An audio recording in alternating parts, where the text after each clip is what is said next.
Hello and welcome to Bright Talk.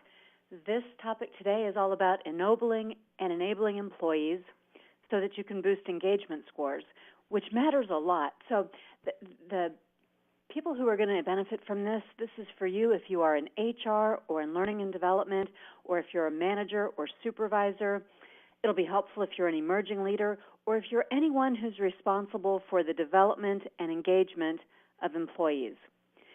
This quote that I have on screen for you, that's why this topic matters so much.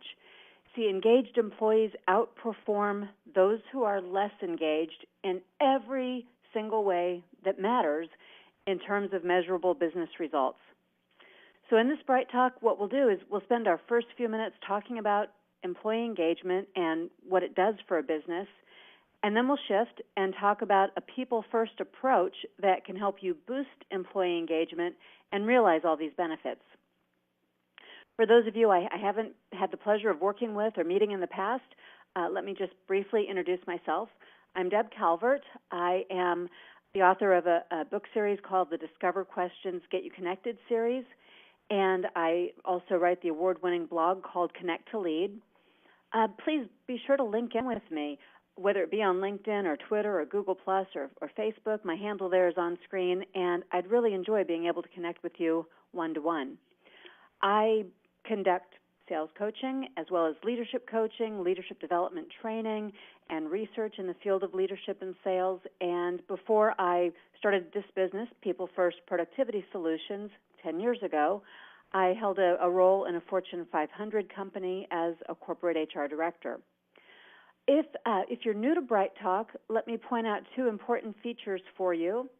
First, be sure to notice the link called Attachments. There's good stuff there. It's in the upper left corner of your screen. And I've included some bonus resources there to supplement and extend what we're going to be talking about today. As we come to those, I'll be sure and point them out to you again.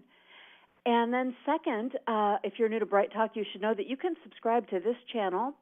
And if you do, you'll get more content from me each month. Because Bright Talk, it makes it really easy to stay on top of what's new and what's relevant. So enough of all that commercial stuff. Let's get right down to business with our topic. And I think the right place to start is with the definition. This term, employee engagement, it gets bantered around quite a bit. So let's go with a common definition. I like this one because it captures two pieces of this concept. Employee engagement is a heightened emotional connection that an employee feels toward their organization. That's part one. And please don't dismiss that word emotional. I'll come back and explain why that one matters so much. But the second part of this definition, because of the emotional connection, the employee then is influenced to apply additional discretionary effort to their work. The times when they have a choice about how much thought and time to put into their work goes back to whether or not they have that emotional connection. So this will be our working definition.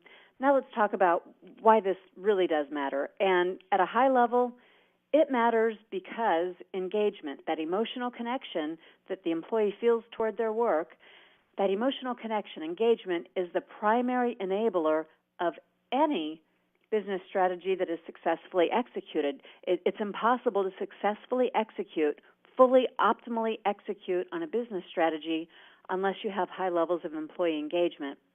Now, there's a lot of data and proof behind this. I have selected a few pieces to show you and want to piece it together first to show you how it all fits together, and then we'll break it down a bit more.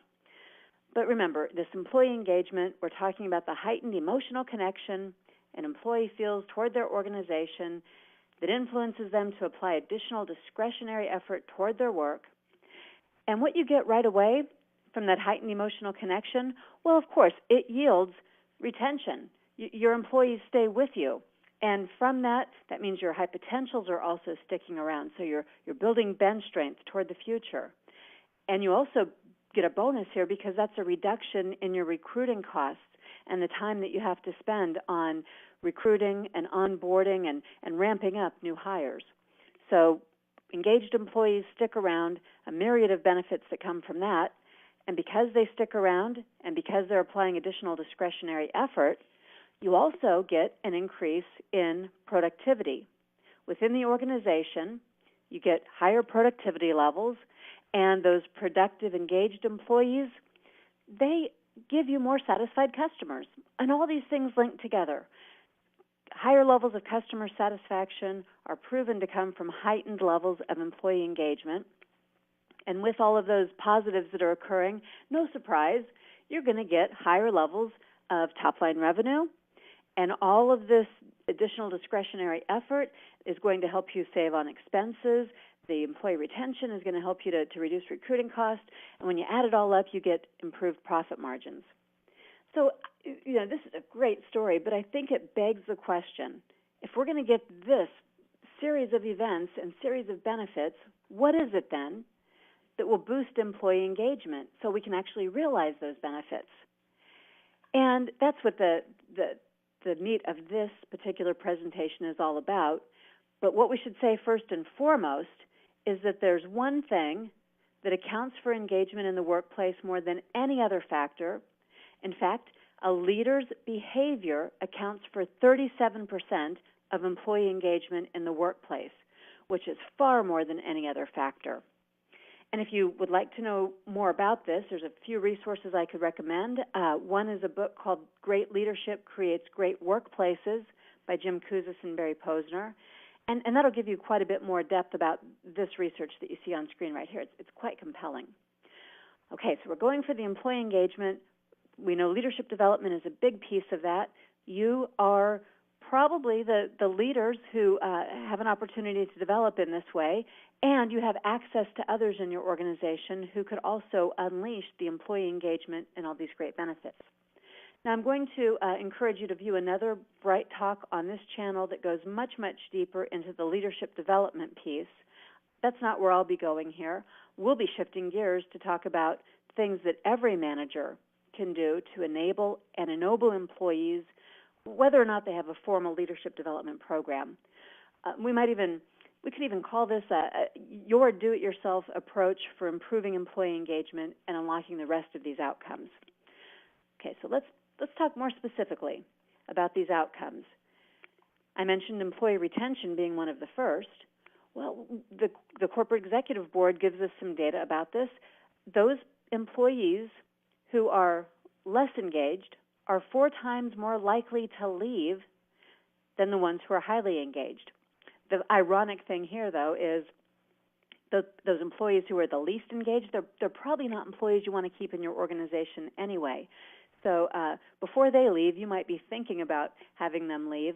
You can improve both of those, their performance, so you won't want them to leave, and then their likelihood of them staying if they're more highly engaged. What's more, some comparisons within same companies looking at various business units, 23,910 different business units. And they broke this into fourths. They looked at the top quartile and the bottom quartile engagement scores, compared those two, and found that the employees in the bottom quartile were leaving at a much higher rate. This is the bottom quartile of employee engagement. No surprise, they left at a much higher rate than those who were in the top quartile. So this one's probably the closest to being a no-brainer. We know that if employees are engaged, they're more likely to stick around. So let's now move towards some of those other benefits when employees stay. One of the things I told you that you can recognize from that is increased productivity. And this is nothing new, right? This goes back to Peter Drucker, one of the foremost thinkers in management science, and he put some math to it. He said for most companies, and yours might be among these, for most companies where the labor costs are about half of total earnings, in those companies, a 10% increase in productivity would double the profits of the organization. So those are some pretty big numbers. They do bear out. There's more recent research.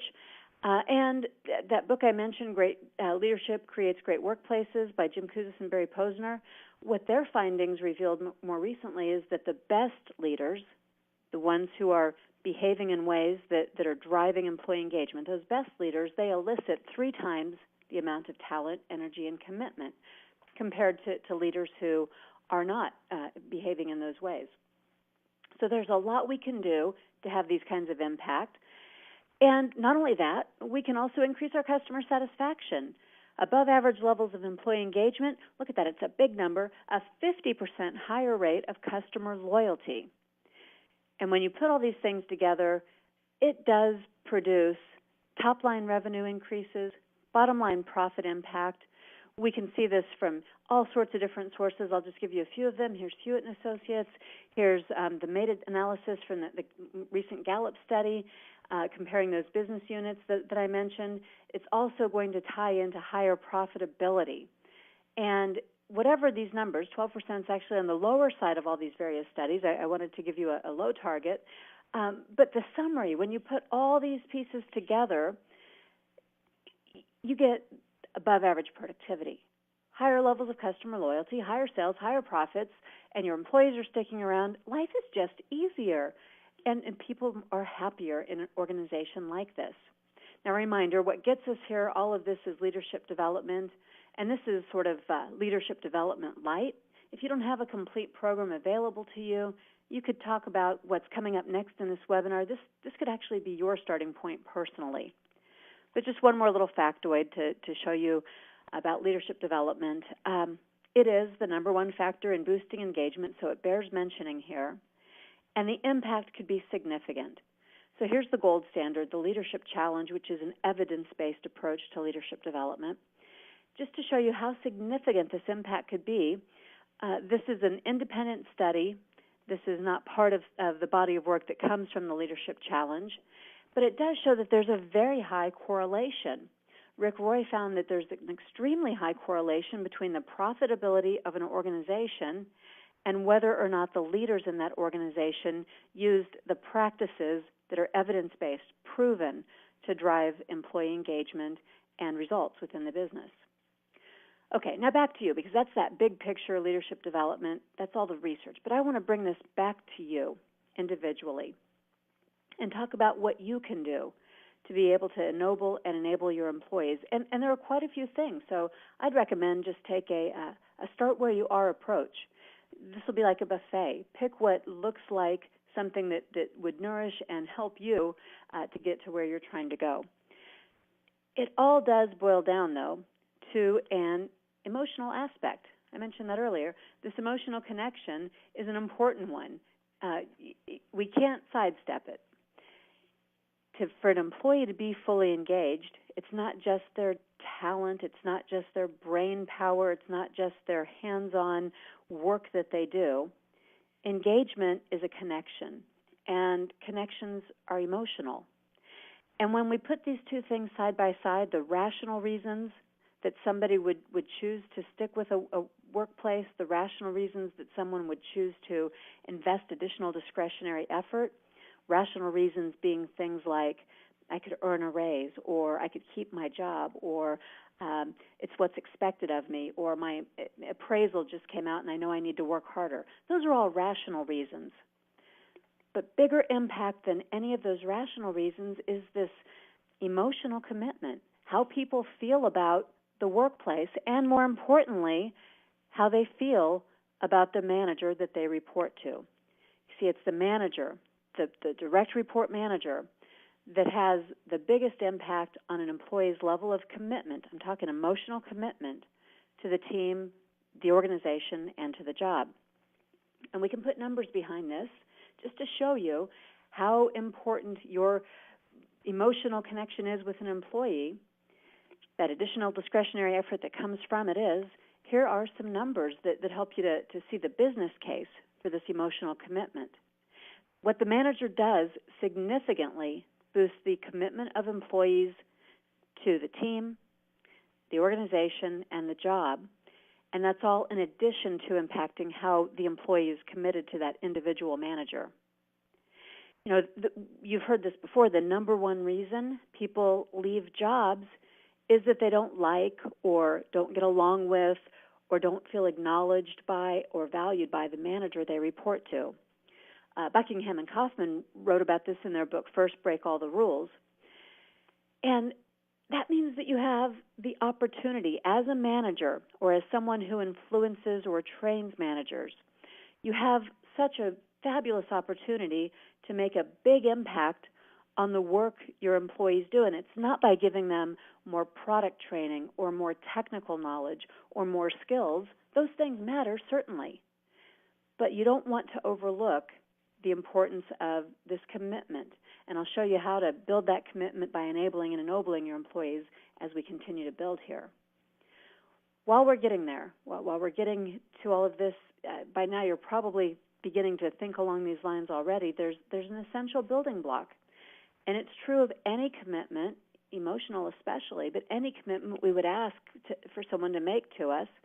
And that key component, that essential ingredient, the one that leads to all the behaviors leaders and managers demonstrate in order to enable and ennoble and engage employees, that essential ingredient is trust. It's the building block. There's high levels of engagement and trust, those two things together, in organizations that are very high performing. And the trust, it's not one directional. It's not just that you, the senior team, it's not just that you are trustworthy, but it's also that you are able to trust the employees around you. You trust the employees to put the needs of the organization first as they're interacting with each other and with customers and vendors and partners. Your trust in them is critical, or you won't do the things I'll suggest that you do. You won't do the things that enable and ennoble people if you don't trust them. And by the way, if you don't trust them, if you're unable to trust people in your organization, well, that's a whole other problem. But I'd ask you first to start with considering what it is that causes you to have that mistrust. If you can think of yourself at any time in your life when you were not trusted, you knew it, you felt it, there was a barrier there, and it caused you to pull back. It caused you to not invest emotionally and to hold back discretionary effort and commitment. So it's important that you think about this and diagnose it. I've given you a tool there in the attachments that may help you. If you'd like to download that, it's free here, and it's 12 Dimensions of Trust. You'll note that there's some interesting things on there. One thing that may pop out is that a dimension of trust is availability. Your availability to your employees enables them to trust you more. They are able to understand you because of your availability and access you. To give trust, you might use this list and look at it to determine on there what's lacking for you, what dimension of trust matters to you, and you feel it's lacking in the people that you're holding back from in the workplace. When you figure that out, you'll be able to build some bridges instead of letting those barriers stand where they are in the way. Utilize that tool. It ought to give you some starting places for some great communications, too. All right, now how do we show that we trust people? Well, we communicate with them. We talk about our successes as well as our challenges pretty transparently, and we involve them in decisions. In fact, we gather information from them before decisions are made.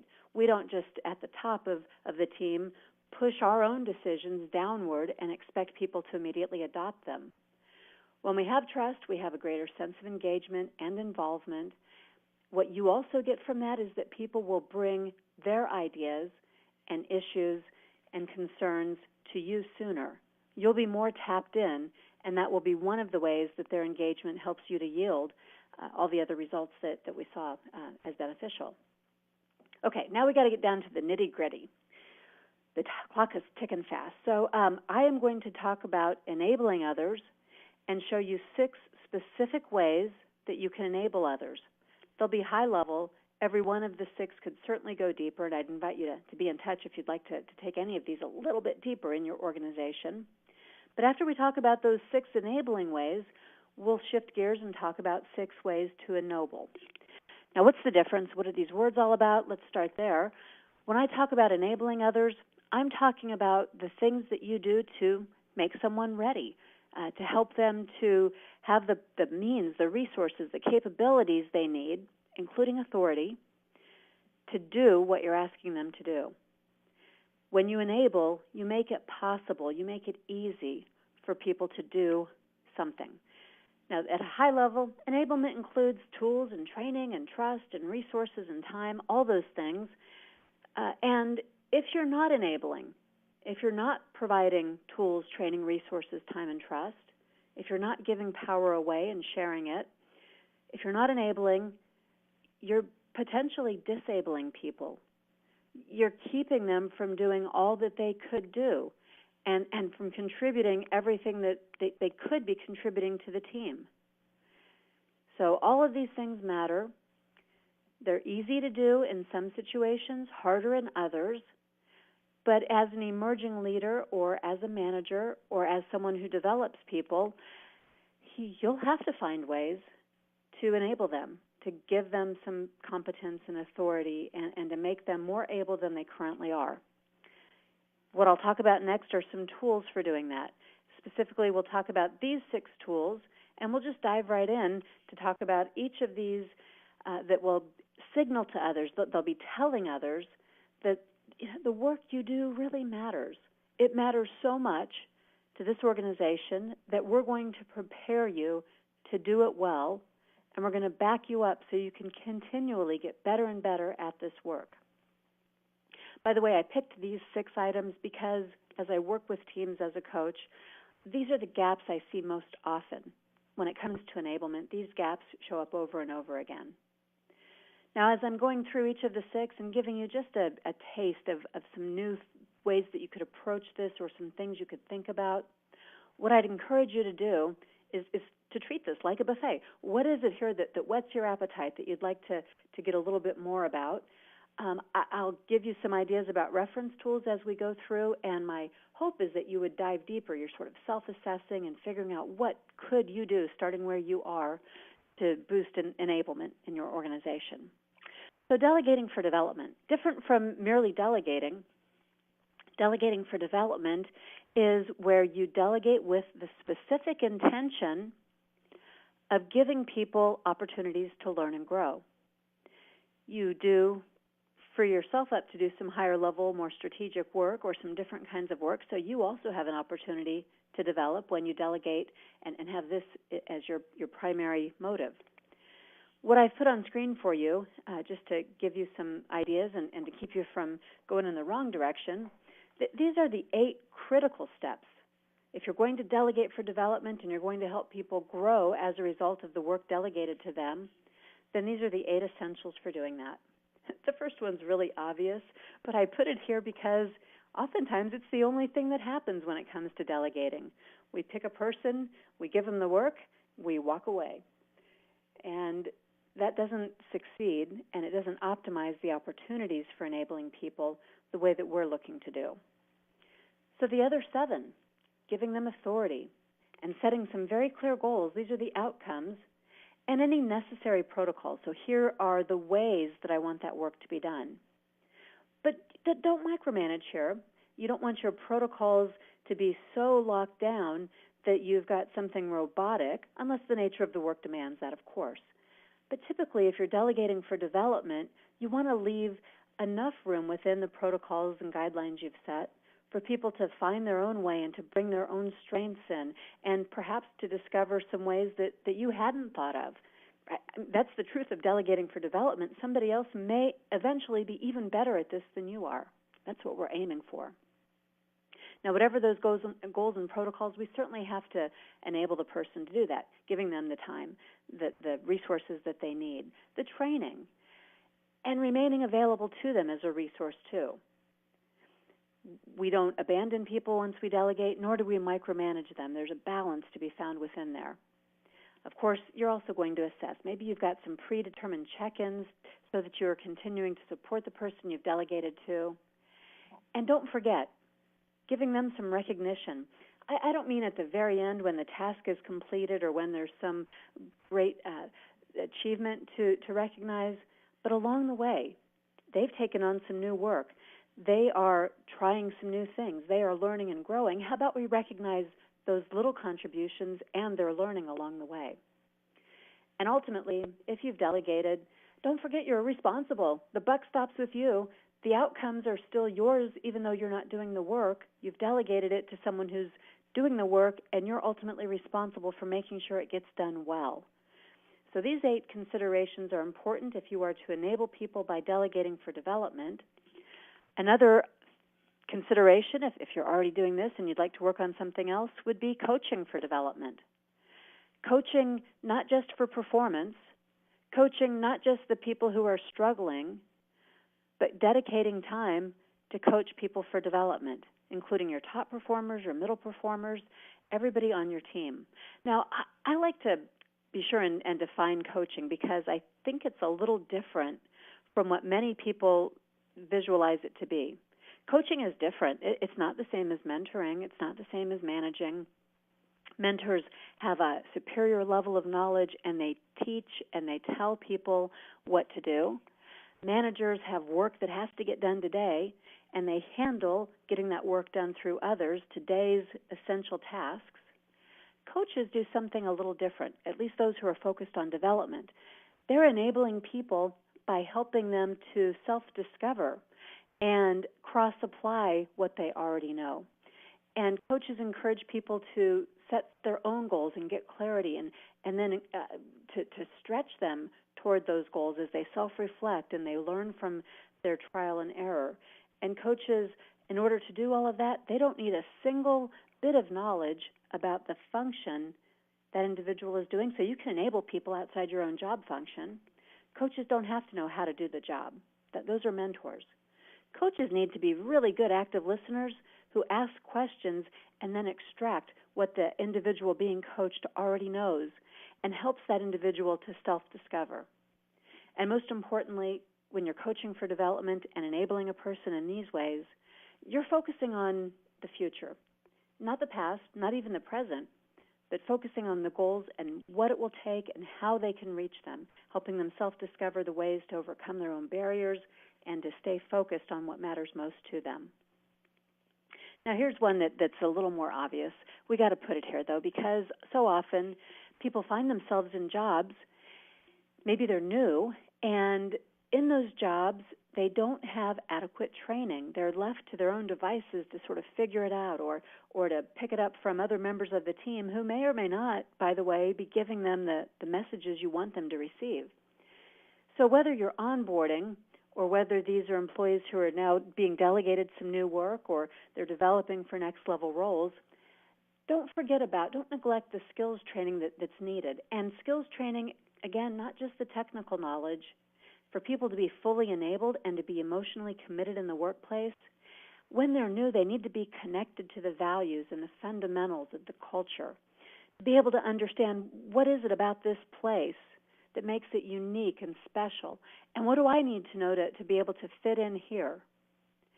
And beyond that, people at every stage of their career, they do need some soft skills training, whether it's emotional intelligence or whether it's candid conversations or how to use your voice. There are all sorts of soft skills that if people could have access to them, they wouldn't have career stallers and stoppers in their way.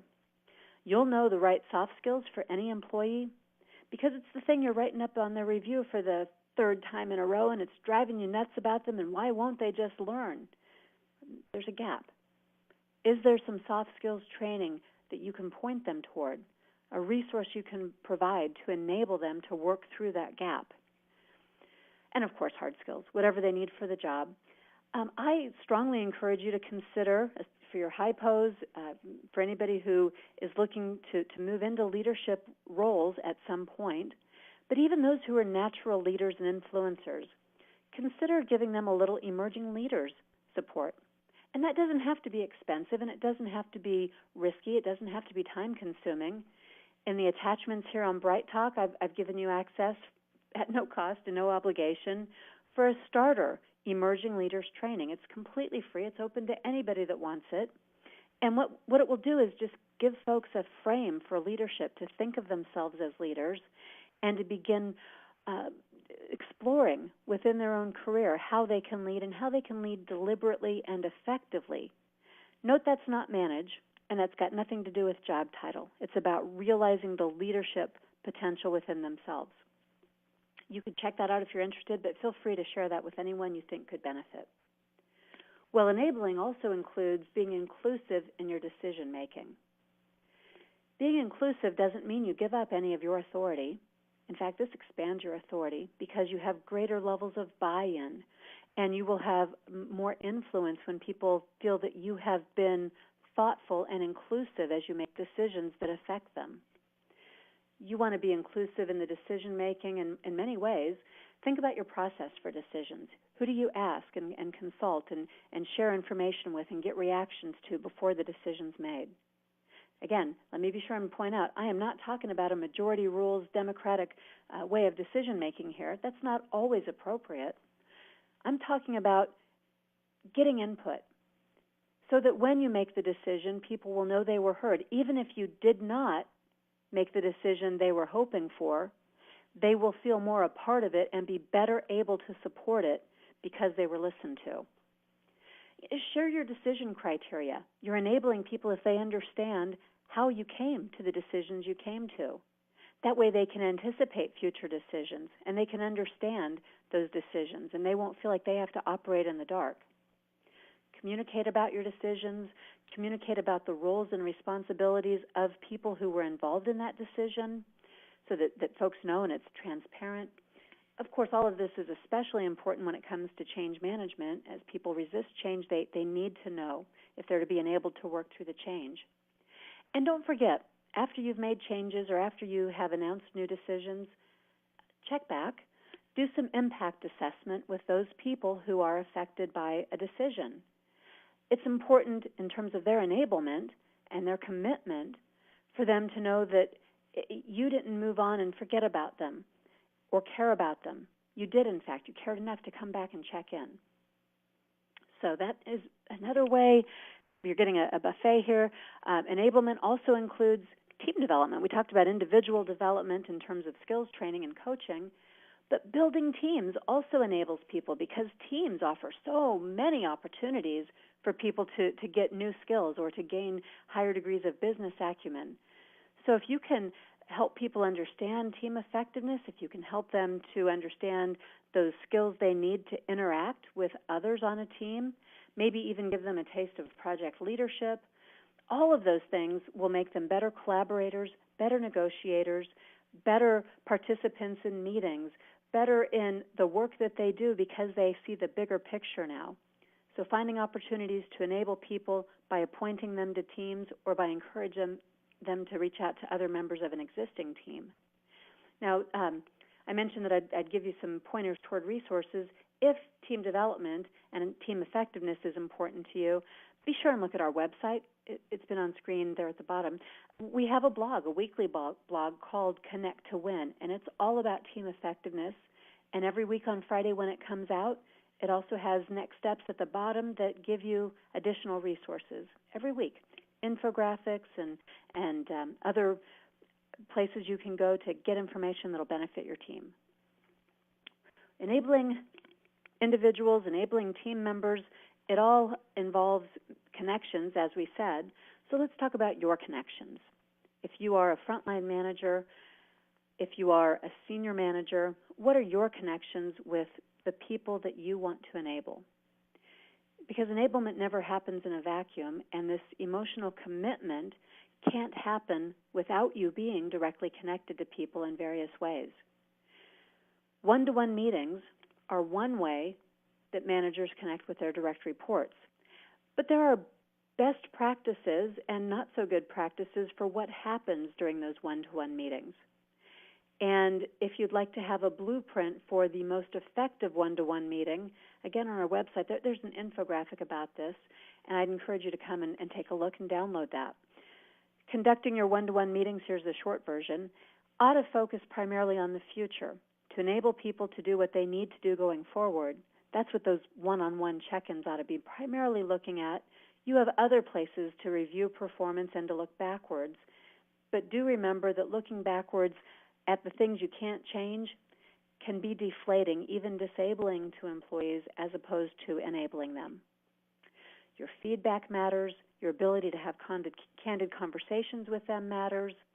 All of your connections, even on down to the team celebrations, try to answer in every one of those dialogues the question that people inherently are asking, always asking in the back of their mind, do I belong here? Is this the right team for me? Am I in the right place? Is this work gratifying? Am I able to make a contribution? Do I belong here?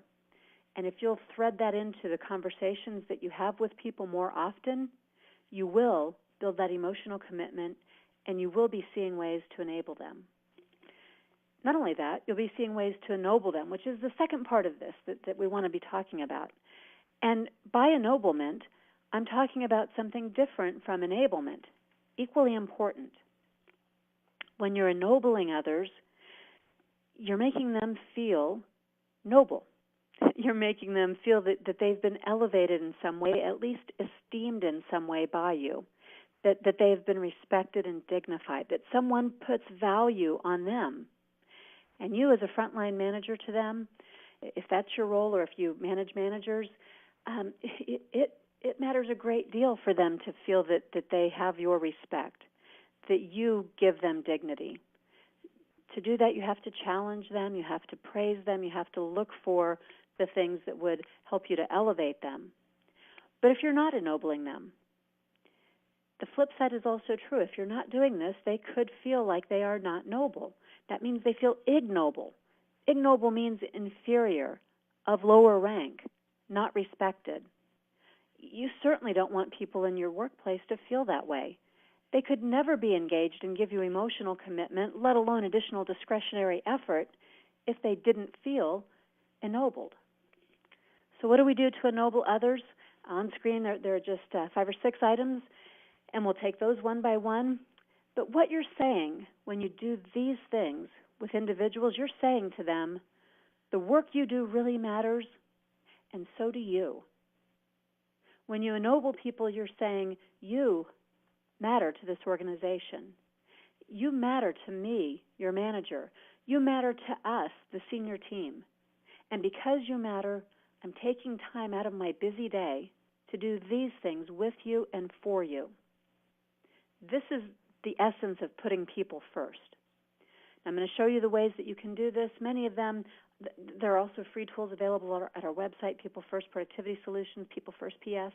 We give away these tools. I just want to be clear. We give them away, these tools and tips, because we fundamentally believe, we were founded in this principle because we believe that everyone should have access to content that helps them to be a better leader. Beyond that, if you'd like to go deeper, we do. We offer coaching and consulting and training. But because the people in your organization matter, because they deserve the very best leadership, be thinking about these items that you see on screen, the ways that you can ennoble people in your organization. It starts with getting acquainted with them. From the day they walk in the door, letting them get to know you, tuning up your listening skills so that they know that when they're talking to you, you really are tuned in, you're available, they can trust you. Providing mentors, you or others, that can help them to get acquainted with the organization and with their job and the individuals, person to person. Giving them the who's who. How can I find and reach out for the support that I need and make as many of those valuable connections as possible in a meaningful way? And let them get acquainted with the company values and with cross-functional support systems that they could use. This is how people begin to feel like they've found the place where they belong. This is where emotional connections get formed, is when you pave the way to help people access what they need at a one-to-one level. It's not bureaucratic. It's not in a system somewhere. It's about the people. People need people. And they want to feel that their voice counts, too. They want to feel like they share in the vision and that you have come to them and you have asked for their input. And you've shown them how their own interests can be realized within the vision that you share with them, the vision that they had a voice and a part in shaping because you were consulting with them and listening to them and understanding their needs. You're asking them simply, what do you think? And again, it's not majority rules. This will still be your vision. It will still link to the overall vision of the organization. But it won't exist out there alone. It will be supported by the involvement of each and every employee who sees themselves as a part of this vision. So we need to involve them, and to do that, as I said, every single voice has to count, and people have to know. They have to know that disagreeing with you is okay. They can't be afraid of being squashed. They need to know that even if you don't agree with them, that you'll listen. In fact, maybe you even go so far as to invite dissenting opinions so that your decision quality improves. And maybe you mine for conflict in meetings to avoid groupthink. And because you understand that the value of these people that you've hired and brought onto your team, you didn't bring them there to be foot soldiers or robots. You brought them there because of their unique perspectives and expertise and opinions, their point of view that no one but them may have. So you value that, and you give people permission to use their voice. And when you do, every time you do, you boost their confidence. They are willing to take a few more risks and to try some new things. And by doing so, they develop competence. They'll be more open. They'll ask you more questions. They'll listen to you because you've listened to them. You've listened to them with empathy. They're going to listen to you in a way that demonstrates their emotional commitment that is reciprocal for that. So these pieces all fit together. Of course, we also ennoble people by rewarding and recognizing them. They're not just a cog in the wheel. They want to make a contribution. We're helping them to make that contribution by showing them the answers to these questions. What you can contribute is this. And one of the ways that I make sure you understand that is I tell you, and I performance manage you, but I also celebrate you when you do what I've been looking for you to do and when those contributions pay off. And I call it out. I let you know when your work has had a big impact in serving the vision or advancing the mission of the company, because I know that you are needing to hear that you're important and that your work matters and that you are special. Your voice is unique, and so are you, and your contributions are critical to us. You aren't just someone who could be replaced tomorrow. And even if you could be, I don't want to. That's hard work to go out and find somebody else and to do all that recruiting and starting from scratch. So people matter. We just have to let them know they matter because they're not cogs in the wheel. And we do give them rewards and recognition to affirm that. We remember that there's a positive to negative ratio. For every one constructive feedback we give to people, we need to give them 3 positives. And if we look, the positives are there, just waiting to be given. Let's recognize effort in addition to achievement, and let's affirm and dignify people and reinforce the things we'd like to see them doing more of. And to make it good recognition, let's make it timely and personal. That's where the emotional commitment is important again. And let's make it meaningful because you took the time to notice. Now, doing everything I've talked about, it does require a shift in mindset. It's a people-first mindset shift. I've given you a dozen specific areas to focus on for ennobling and enabling people. You probably want to start with just one and go deeper with it. Invest your time and energy in the people around you because it pays back huge dividends in all the ways that stem from employee engagement. Doing any of these things, though, any one of these requires that shift to thinking about people. Before your paperwork, before your projects, before the company's products, even before the company's profits, people come first because they matter, and you get none of that, not even the profits, without the people. Ennobling and enabling people demonstrates that you believe in this, and it does result in improved engagement, which translates into real results. How you grow a business is by putting people first. And we can help. Here at People First Productivity Solutions, we build organizational strength by putting people first, and we look forward to helping you do the same. Please don't hesitate to be in touch with us.